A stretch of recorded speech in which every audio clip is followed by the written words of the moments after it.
Coming to you from the studios at the Illinois Rock and Roll Museum on Route 66, it's the Rock and Roll Chicago podcast. Rock and roll Chicago, rock and roll Chicago, my hometown. Well, I was born in the city, gonna rock the city, Chicago.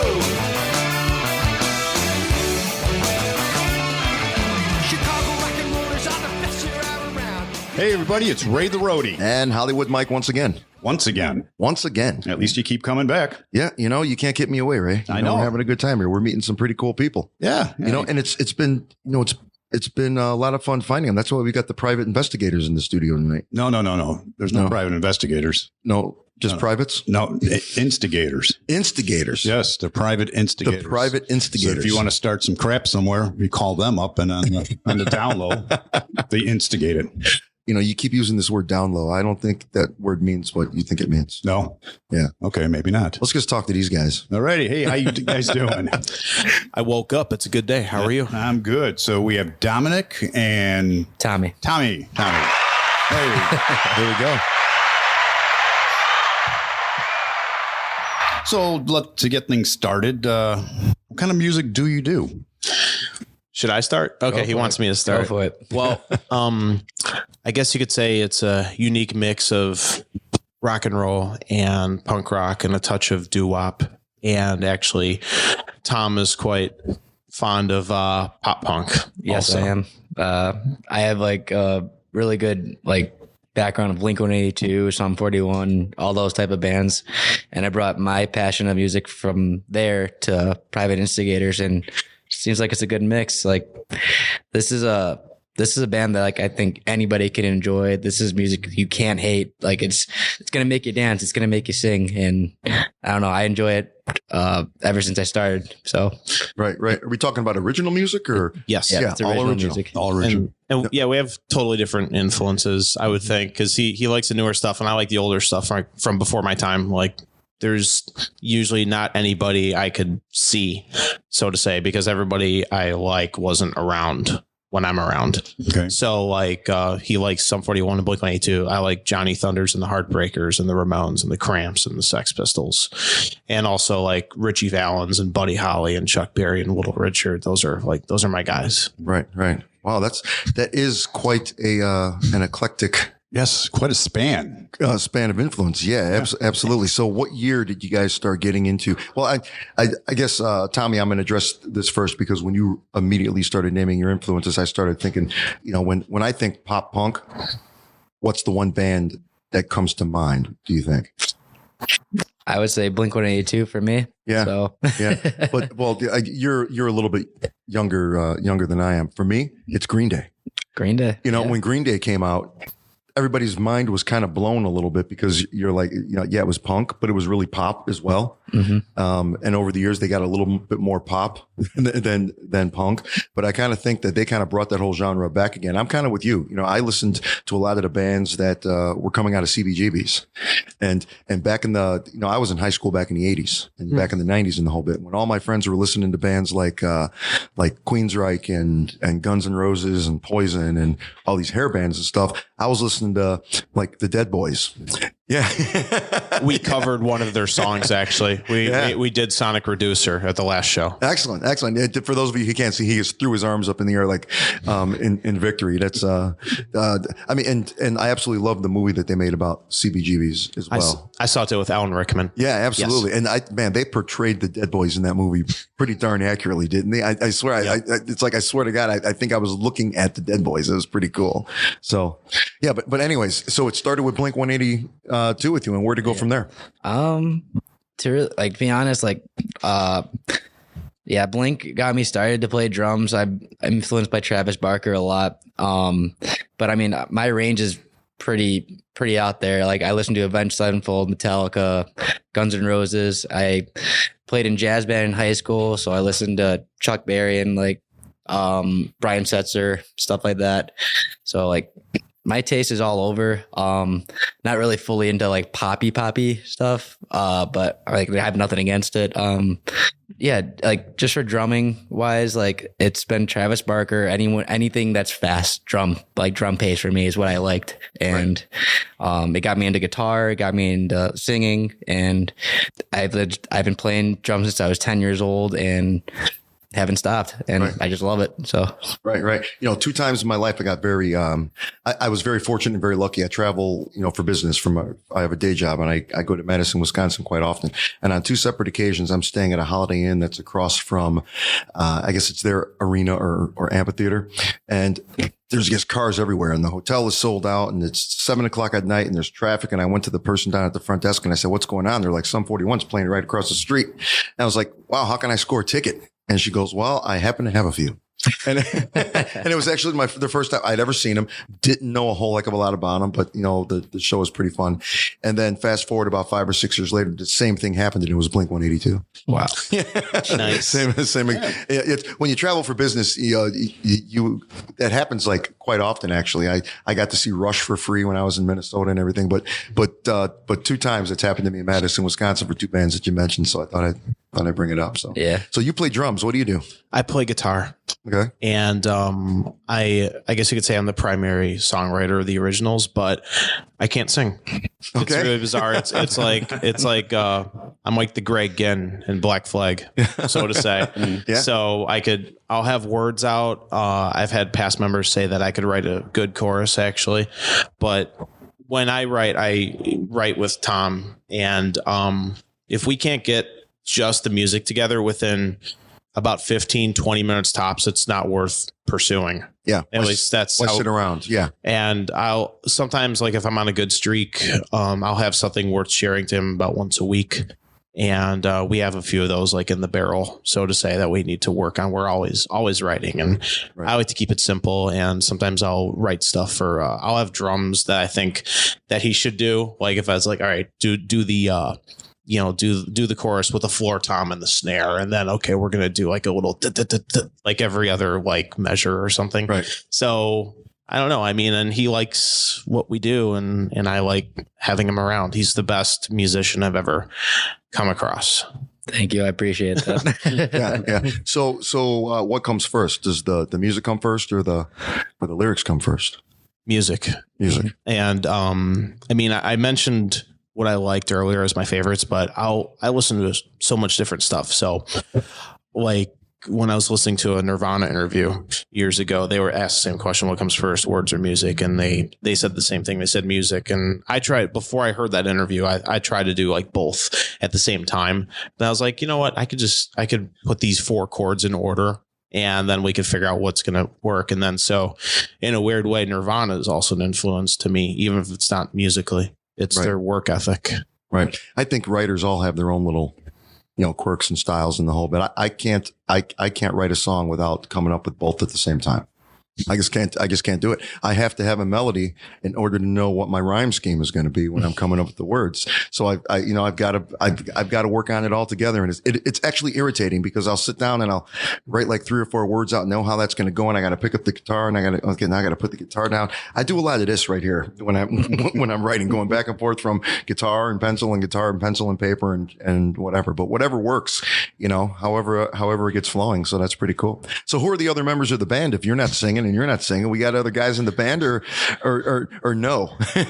Not at the moment. We did 2 weeks ago, and then we played a really big show actually in Lancaster, Pennsylvania. We played Launch Fest. It was oh wow, a show that our attorney asked us to play. He's been asking for a while, and then we finally got it. And one of the members wasn't able to do it, so we had somebody fill in, and that was great. He was playing bass, and then the singer came and everything too, and then they both decided that there was more work than they could handle. And that's, I guess, the most polite way I could phrase it, to be honest. And that's the truth too. Yeah. So the way I see it though is like, as long as Tom's with me, that there's nothing I need to be concerned about. It's not like they took the sound with them. Right. And I was showing them how to play what we wrote anyway. So the only thing that's concerning is that, we can't perform live at the moment, but we will find other people. And we actually just made a video last week like stating that, and I just got it today. Oh, wow. So even though we're doing this interview, we got a video coming out. This is all like within. I woke up to your email. I woke up to the video. So we're still actively writing and putting content out there. Right. So yeah, we can't play live at the moment, but we have somebody that would be willing to play for us. But I don't want someone to be around just to be around for a couple shows. We want someone that's not afraid to come with us to New York City, come with us to Los Angeles.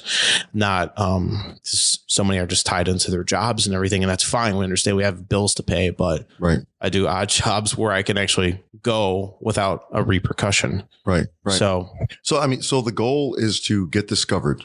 The goal is to do this for a living, right? That's what we want to do. And we have played out before, and like me and Tom, we played New York City before in another band that it's a cover band, but but he's willing to go out and do it, and we'll take that risk and we'll try it as long as we still get our bills paid or we play catch up. It's like, all right, well, we still made the attempt. Okay. Versus like, well, I'm at home, my bills are paid, everything's fine, but what if I went to Pennsylvania? What if we went to South by Southwest? What would have happened? Well, I'll take the risk and Tom will take the risk. And it's like, all right, let's see what we can do. Well, how old are you guys?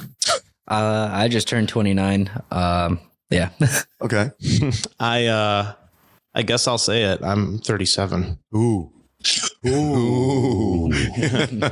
I have underwear older than both of them. But Two. So any responsibilities, wives, kids, anything like that? Girlfriends, nagging mothers, anything like that? No. Well, I have a past relationship that I'm still dealing with. I guess that's the most polite way to put it. And I'm an only child, and my dad's deceased, but my mom's still around. But I don't talk to my mom at all. Not since my dad died. I haven't spoken to my mom in 7 years. Right. So I mean, and I mean, not to blow over that. I'm sorry to hear that, but Not your fault. But I swear I wasn't there. It's okay. But I can vouch for that. yeah. And if I was, I would have been late. That's all there is to it. So I mean, yeah, it's I mean, let's face it. The only thing holding the two of you back from saying, hey, I'm going to go and play South by Southwest, or I'm going to go to New York, or I'm going to go to LA, or wherever it is fear.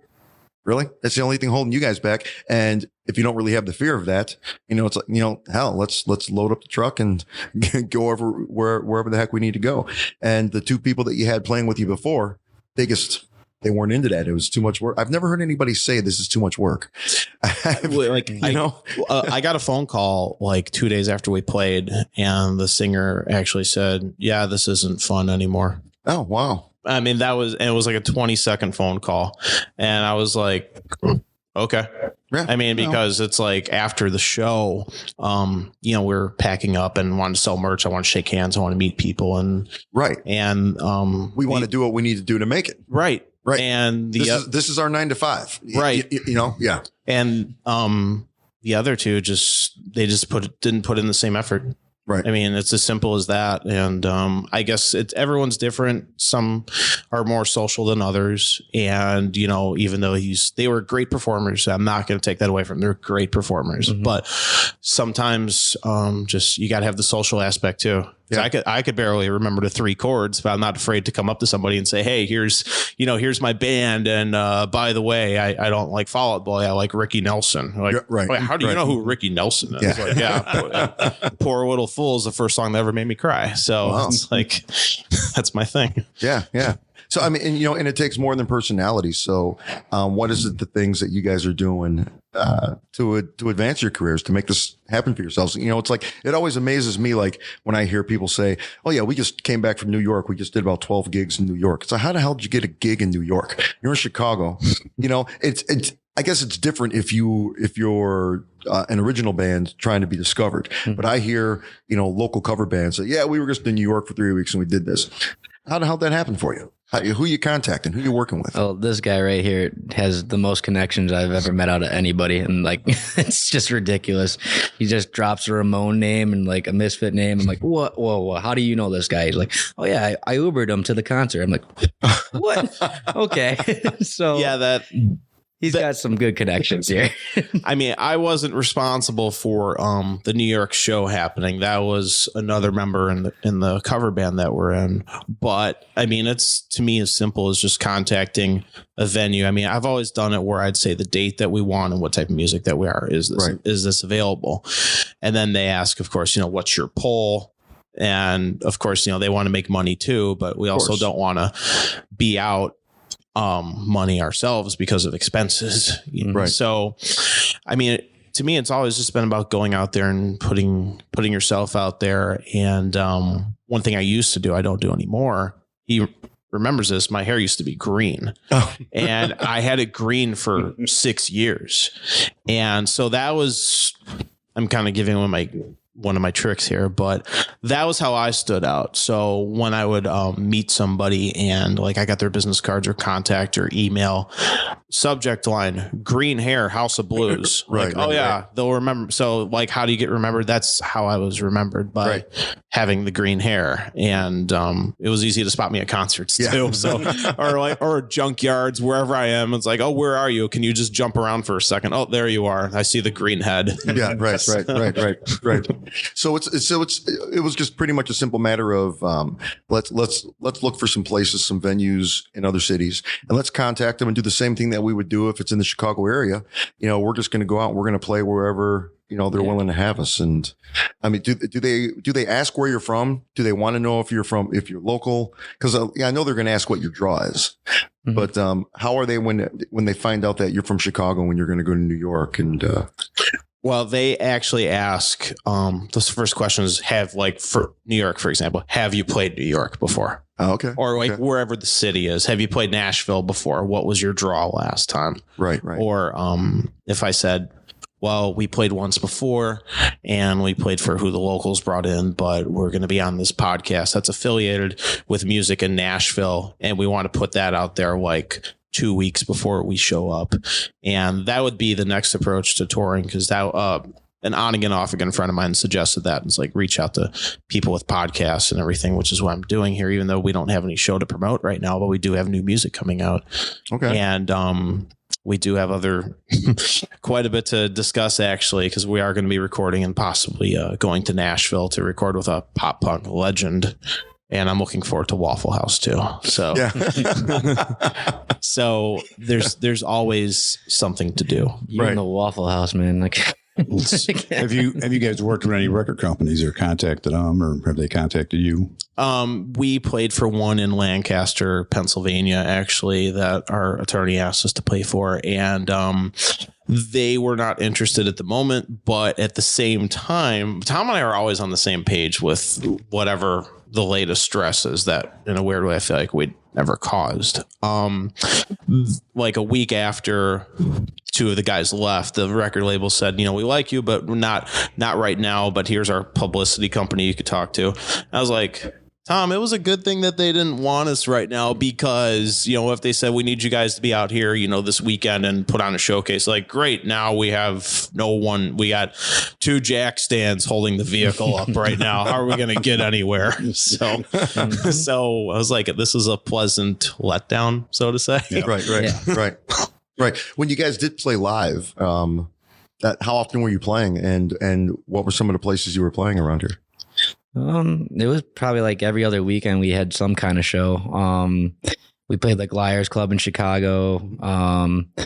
Well, I mean, we played the Forge over here in Joliet. Oh yeah. Okay. Yeah. It's just, we play wherever we get asked to play, and we're going to put on a show for anybody out there, anybody that enjoys this kind of music. We're going to show you what we can do. And that's what we do. Just have fun. All original, no covers. We do throw a few covers in there, but It's mainly originals. Yeah. We'll throw in 2 per set. So do you have, so you have enough music to play an entire night, or are you doing more opening type things, or, 2-hour sets, or? I'd say we have enough material to play for maybe hour and a half with our stuff mainly, and then we can just add in covers. So yeah, me and him know. how many covers do we know? I mean, it's probably a low number compared to a cover band, but we probably know, let's be realistic, probably 80. Yeah, that's where I think that was the last count we had. Yeah, 80, and most of them are like older Ramones songs and Misfits. Yeah, we know that. we know all the Ramones, all the Misfits songs. Right. You know, like even like ones you didn't hear live, like I Don't Want to Go Down to the Basement. Right. Like too often we would do that one, and oh boy. Now I want to go back real fast to what you said about Green Day. That was actually one of the bands that got me interested in music originally. Sure. But I didn't like much else because like in grade school, I was trying to be cool because I was, only child, a bit of an outcast, still am.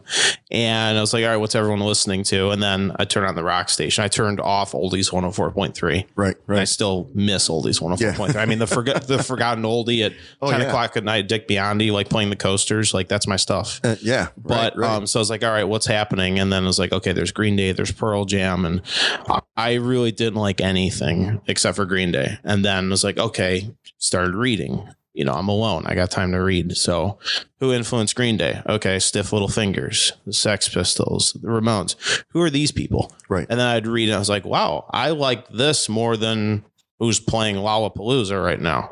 And so I was like, great. I didn't want to, but I kind of became an old schooler. So I was like, okay, who influenced Stiff Little Fingers? Chuck Berry. And then like, what else? Oh, they like the Sonics. The Sonics are, they sound more like Little Richard than Little Richard does. Right. So, and then like, who influenced Chuck Berry? Okay, let's go back to Hank Williams Sr. Just keep going. Yeah. Keep going I kept going backwards instead of with the times, but I would still pay attention to the times, pay attention to the top 40. And there's still songs I like, about like 2 songs a year are hits that I actually like. Right. Like I know it's 2 or 3 years old, but Save Your Tears for Another Day. I actually like that. That's an awesome little bass line to listen to. And there was something else I heard. I don't remember what, but I remember one time I was working a show with Meghan Trainor and I loved it. I was like, when, and it was like before Dear Future Husband was a single. And I was like, I can hear this little 1-6-4-5 doo-wop chord structure. And I was so happy about that. But I'd be much happier if I could ever see Hank Williams or Richie Valens. Yeah, we would all like to be able to see Hank Williams again. So wait a minute, you were working a show with Meghan Trainor. Yeah, I used to work at House of Blues. Oh, okay. In production for 6 years. Gotcha. Okay. So, okay. I think that was another reason they hired me was because I was like, I'm not going to be starstruck. There's like nobody here. That's going to pass through that I care about. Right. Well, there was an exception because like Suicidal Tendencies came through. Yep. Loved the first album. And then there was a private event with Brian Wilson. Oh, and it was kind of hard for me to just, keep it together. Yeah. But I did get to say hello to him. And I said, thanks for making the best car songs ever. Oh, wow. To cruise to. Cause like listening to I Get Around, I was blasting that like last week. Oh, wow. I still would do that. Right. Oh, absolutely. And people love that. They really do. When were you at House of Blues? I believe it's hard for me to remember years, but I think 2014 to 2019. 2014 to 2019. Actually, no, I take that back. 2013, because I was going through some shirts I don't wear anymore, and I had a DRI tour shirt that I know I got from there because when DRI toured with Suicidal Tendencies, I got a shirt from DRI. Right. And it said 2013 on the back, so I can confirm I was there in 2013.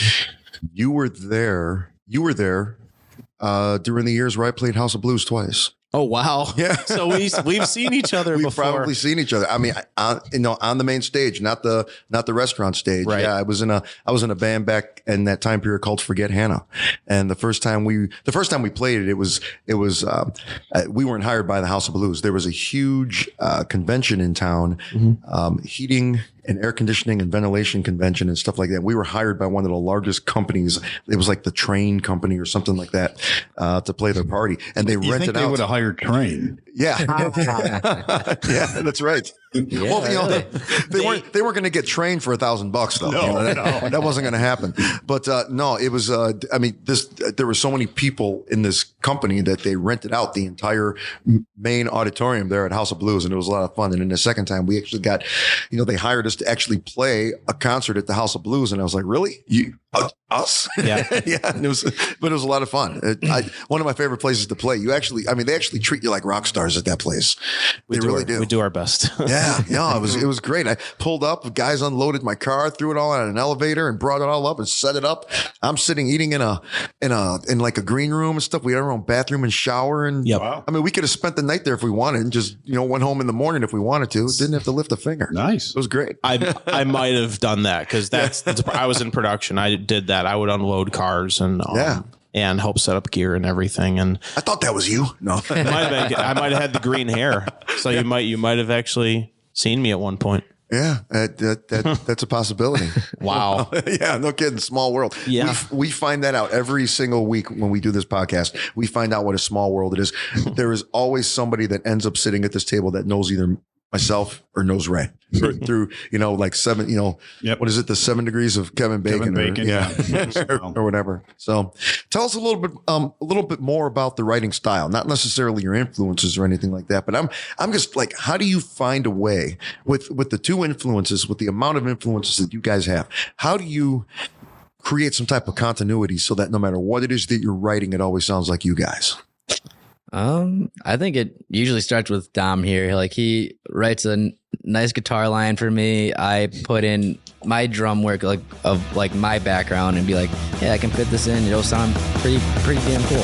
15-inch rims, Michelin tires, 350 small block that never gets tired, 2 bucket seats and a power rear window, 300 horsepower takes me where I want to go. A heavy Chevy driving down the street, a heavy Chevy shiny and clean, a heavy Chevy so pristine, a heavy Chevy go.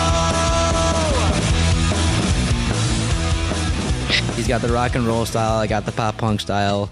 Mix it together. It sounds great. I'm like, let's keep it going. And then I don't know. It's just, it works out that way. It's just me and him always get this on the right track. So I mean, I could tell you real fast, I guess, how I write or whatever. And it comes down to actually just listening to a bunch of different types of music all the time because I drive a lot and I'm not just stuck listening to 50s on 5 on Sirius XM. That's like my favorite station. Right, but, or the punk rock station, I'll listen to even stuff I don't like or like I won't like at first just to get a melody, get a chord progression in my head. So even if it's like subconsciously there and even if I don't like it, maybe it'll come out in a way or an influence of it will come out on my fingers or on the pen or whatever. And usually I cannot sit and just be like, all right, I'm going to write something today. It's like, it's always the best time is always kind of the worst time. But by that, like I'm sleep deprived. I've been up for like 20 hours. Something is obviously stressing me out, keeping me awake. And then this happens like half the time. I'll be almost asleep. And then like, I have to get up.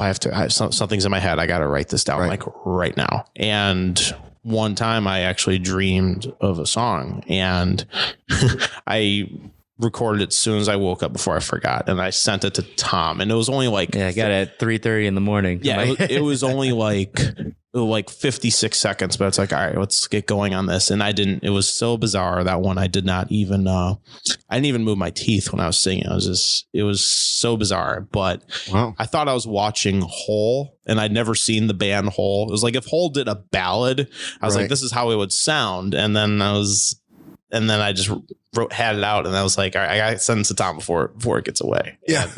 So that's another one we could work on. We have like probably about half a dozen we can work on and we have probably about half an album that's ready to go, to be honest with you. Do you have any albums out currently or are you still working on that?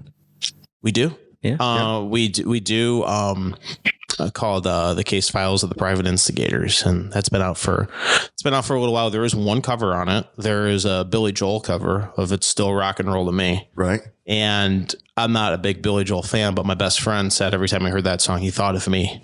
And he's like, yeah, because it's like, I'll hear this, I'll hear that. I was like, sorry, Chuck Berry's always going to be rock and roll. I don't care about anything post 1962. Right. Yeah, Ray knows what I'm talking about. And then I've had the same car for a number of years. So it's like, oh, my car's out of style. And it's like, yeah, I've had the car long enough where now it has an antique registration. Wow. So yeah, it's like, I guess that's my song. Sure. I like Yeah. other songs more, but I can identify with those lyrics. Yeah, absolutely. No, Billy Joel is actually probably my favorite all time. Really? Yeah, he is. The only formal music lessons I ever took were organ lessons. And it was really, really strange. You know, who takes organ lessons? Have you ever heard anybody's, most people learn how to play a keyboard by playing a piano. No, I learned how to play keyboards by playing an organ, double decker organ, wooden foot pedals, the whole bit. And I still have it.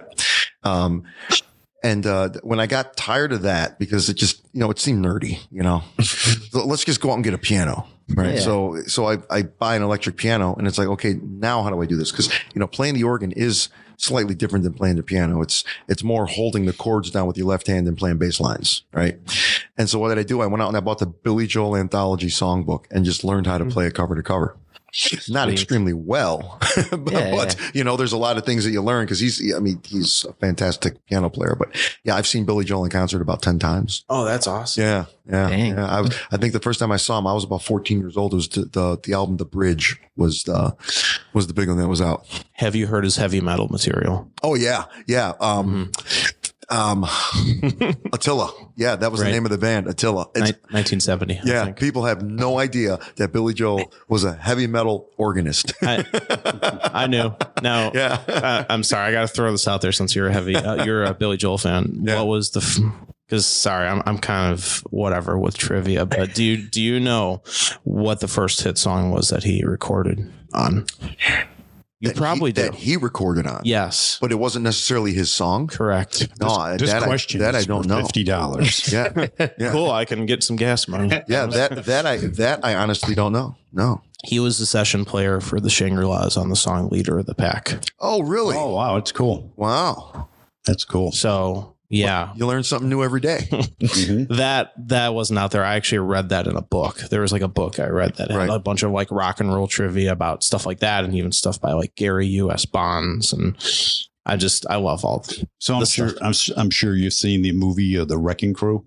Oh, of course. Of course. And Cadillac Records a number of times. And I actually got to see some of the rock and roll pioneers before they couldn't play anymore. I mean, my definition. I mean, I saw Bo Diddley on his last concert.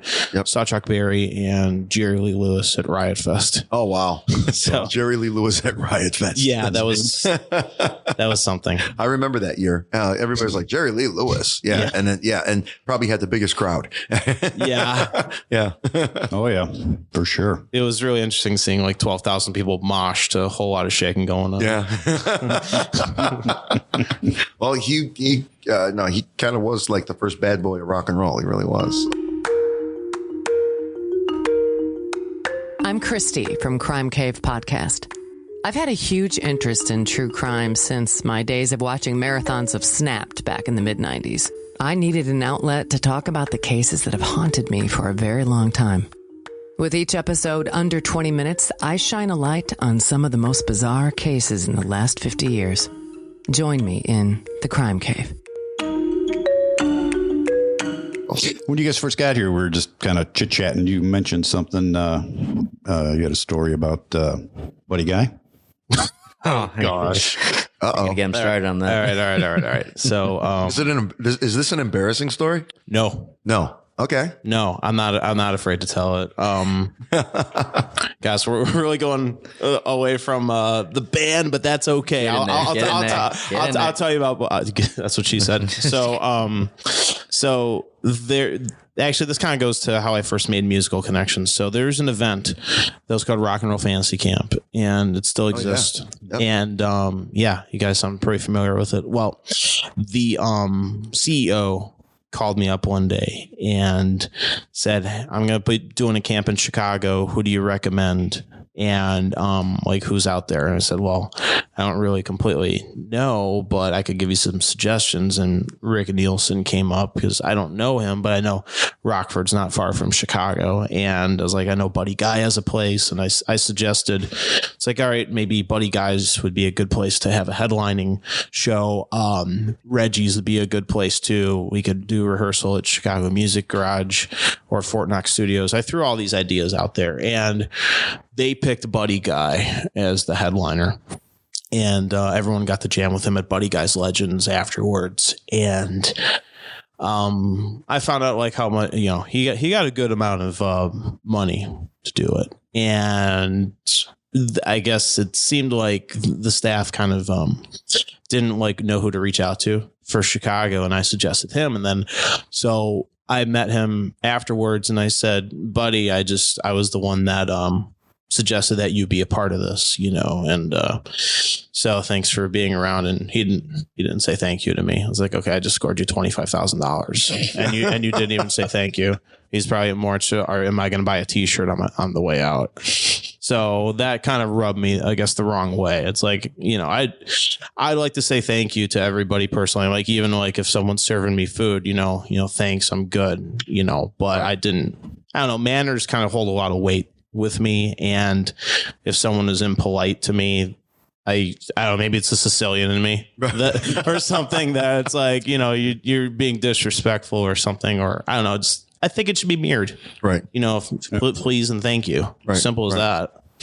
So that's my Buddy Guy story. Well, you told your Buddy Guy story, and I will totally. I'm going to make fun of myself here. So oh, good. I play guitar because of Buddy Guy. There's bar none. Mm-hmm. I mean, when I first started playing guitar, I bought a black and white guitar, and I wanted to put stickers on it to make it look like it was polka dotted and everything. And the first amp that I owned was a 59 Bassman, because that's what Buddy Guy plays through. And the first time I ever saw anybody just make a guitar scream the way he did, I mean, I saw him for the first time at the Milwaukee County Festival. Probably about 25 years ago or so. This was the Jerry curl Buddy Guy, back when he still had Jerry curls and wore overalls and the whole bit. And I had the opportunity to meet him on several occasions. And every time I met him, I just fumbled over my words like I was a little schoolgirl. I had no idea what I was going to say to this guy. I was so nervous. I was so shaking. And there was actually one time where I went to Legends and he's sitting at the corner of his bar, and I walked up to him and I said, I've rehearsed what I would say to you, 1,000 times, but all I can think to do right now is genuflect. And he looked at me like I was the weirdest person in the world. And every time I'd seen him after that, I would try to redeem myself, because I know he remembers me, because he's like, oh, here comes this creepy motherfucker again. He's gonna, whatever he's gonna do. And finally, the last time that I met him, I bought a copy of his book and I asked him to sign it. And he actually said, oh yeah, I remember you. And all he was doing was he was opening up the book and he was just kind of scribbling his name, and he would sign his name and it would cover the entire first page of the book. But I noticed he took a little bit longer to sign my book. Huh. So he actually wrote a little note, and it was said, it's always good to see you. Keep working at it. Your friend, Buddy. Awesome. And I was like, okay, so I finally nice. Made it through. And I had the opportunities to meet him because a friend of mine that I've known since about fifth grade or so is actually one of the guys that works sound at his club. And so I've got to meet him personally and the whole bit. And it's that's my Buddy Guy story. So Tom, any embarrassing stories? No. Any famous people you've got to hang with? Or? No. I have kept my composure. I thought we were all, letting it all out tonight.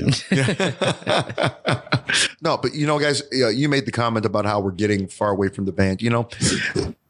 Just talking about the band on the podcast is not necessarily what this podcast is. We've had bands in here where we've talked, where all we did was do this and talk about this. And it's the people, it's the bands that we've had in, where people get to know who you are personally. Mm-hmm. Those are the bands that have reported a spike in bookings, and more people are coming out to see them in the whole bit, because now they feel like they know a part of you. It's not just, they don't just know your music, they know who you guys are. And I think it's going to help out a lot. Known my lady for a little while. She knows I'm a real wild child. She'll touch me, she'll kiss me in the car. When we get home, it almost goes too far. She wanna rock and roll, she wanna rock and roll tonight. She wanna rock and roll, she wanna rock and roll tonight. You're right. Yeah, yeah, yeah.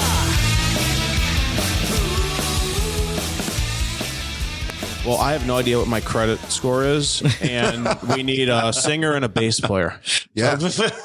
No, hey, absolutely. Well, if somebody listening wants to contact you, how can they contact you? Well, they could definitely find us through our social media on Facebook, Private Instigators. Instagram is P Instigators, actually. And we have a website, privateinstigators.com. But yeah, we want to be playing out more. And I would love to share more stories with you guys if you want to hear more. I mean, because with the House of Blues and the people I've met, and I would love to someday be able to get Tom to meet somebody that he would like to meet, he sent me a picture of Travis with Travis Barker with a buddy that I know, and I was like, I want you to meet Travis. So I was like, I don't like Blink-182 anywhere near as he does, but I know how much that would mean to Tom. And I just saw these guys last night. So yeah. You know what? I will encourage you to do. Where do you guys live? Where are you coming from? I am in Rockford these days, but but I'm from Chicago. Gotcha. I've been there, Chicago, up until 3 years ago. Gotcha. Yeah. Where I live in Chicago in Bucktown. Okay. Yeah. You're definitely far away, but one of the great things about this area, I mean, Joliet is just a musical town. I mean, you go all the way back, going back to the movie about the Blues Brothers, it's, Chicago and Joliet and the whole bit. But this whole area around here, has fantastic open jam nights. And I have seen bands form on stage at open jams here. There's a fantastic band that we've interviewed on this podcast called Don't Matter to Me. Group of young kids. They started off as a band. It kind of broke up because some of the members, one guy went to the army, a couple of guys had to go away to college because they all met in high school, but they started going to local jams, found other, musicians to play with. And here we are about a year and a half later after the reformation of that band, and they're opening up for Train at the festival here in Joliet this year. Wow. I mean, we see this happen on a weekly basis. If there's ever an opportunity that you guys have to come and hang out at some of these jams here, and I'm not saying anything against the jams that go on the north side and in Chicago and places like that. I've been to those, and I'm sure there's the same experiences there. When I'm saying it here is, I've been asked not to name names, but I've been sitting at open jams, and I've watched a Grammy award-winning metal guitarist walk in off the street and just want to hang out and play some blues with people. I mean, that's the way some of these jams are here. So I would encourage you to come and check out some of this stuff, and you'll find the people that you're looking for in no time. So I would definitely do that. Yeah. We should go out. Yeah, absolutely. Yeah, absolutely. And we'll make the time. And, on real fast, I mean, since we're really close to where the Blues Brothers was filmed. Yeah, absolutely. Yeah. I'm going to see if you guys know this. Who was the first to dance on the table towards the end of the movie? Who was the first to dance on the table toward the end of the movie? Right before the ending credits, when they're playing Jailhouse Rock, somebody stands up and starts dancing. Then everyone starts dancing. I don't remember. I don't know. It's been probably 20 years since I've seen that. Yeah, it's been a while for me too. I'm picturing it, but yeah, I want to say John Belushi, but I don't think so. He was on stage, right? I have no idea. Was it Aretha Franklin? No, she wasn't. She wasn't locked up. Okay. Yeah. Okay. Yeah. It was Joe Walsh. Oh, that's right. Yeah. He was in the band. Yeah. That's right. He was in the band. I forgot about that. I need to watch that movie again. Yeah. And John Belushi actually played drums with the Dead Boys for one song. There's footage of it out there when somebody had a medical emergency. I can't remember who, but right. But yeah, he played drums for Sonic Reducer at CBGB's. Wow. And the camera angle's not that great because the cymbal or something's in the way, but towards the end you could see it, but you could definitely pick out that nose. Yeah. That nose behind the cymbal. Yeah. No kidding. And the equipment back then wasn't the way it is nowadays. Yeah. Right. You guys are really close, just about 3/4 of a mile or so, maybe a mile away from the opening scene of the Blues Brothers, where they let Jake out of the jail. Yeah, it's literally right there. The there's the vacant lot where the car was parked, and then the gate that opens up and they let John Belushi comes walking out.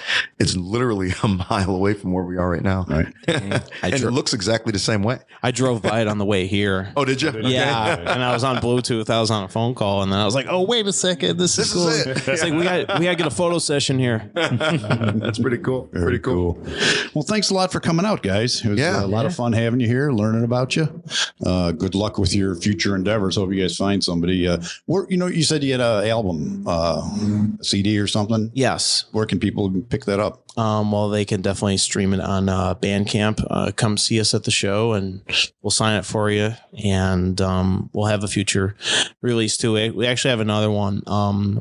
I got to talk about this briefly. Sure, go right ahead. We did a split EP with another band called Half Knocked Out in Ohio, where there's 5 of their songs and 5 of our songs. All right. And so that should be up soon. We do have you can purchase it at our show, but like having a CD in tangible format, that's gonna be something new. So there's 4 originals on there and 1 cover. Tom actually sings one of the covers. He actually sings a Ramon song. We did a Commando. Okay. So so that's out there, and so we're still releasing everything, still making videos, and still going to be recording new material very soon. All right. Yep. And our full album right now is on Spotify and Apple Music. You can find it on YouTube as well. Just give it a listen. I guarantee you won't be disappointed with it. It's really fun. No, sounds good. We'll have to check it out. Definitely. Thanks a lot, guys. Thank you. Thanks for having us. So there you have it, the Private Instigators. The Private Instigators. Trying to instigate something, but ran into a little difficulty. I hope they find a couple of people for their band because they really seem driven. Yeah, big time driven. Absolutely. They want to make this happen for themselves. Yeah. And it seemed to be going somewhere. And But you know what? Like we talked about, everybody's got their own personality. They got their own responsibilities. Some people just can't do it. Look at the JC from Styx. Yeah, when Styx hit it big, he said, "I can't do this. I'm done. Yeah, I can't do it. I can't be on the road." And he left, and that's when Tommy Shaw came in. Right. For those of you that are out there, you do realize that JY is the only original member in the band, with the exception of Chuck Panazzo when he pops in once in a while. But out of everybody else in the band, it's just JY. Tommy Shaw is not an original. That's right. No, he isn't. That's true. Amazing. So, well, hopefully these guys will find a couple more originals and they'll be on the road in no time. Sounds like they got some great music out there. We got to go check it out on Spotify and all that. And that should do it for this week. Thanks again for listening. And we'll be back with another exciting new podcast next Tuesday. See you later. Bye. The Rock and Roll Chicago podcast is edited by Paul Martin. Theme song courtesy of M&R Rush. The Rock and Roll Chicago podcast does not own the rights to any of the music heard on the show. The music is used to promote the guests that are featured. Rock and roll Chicago. Rock and roll.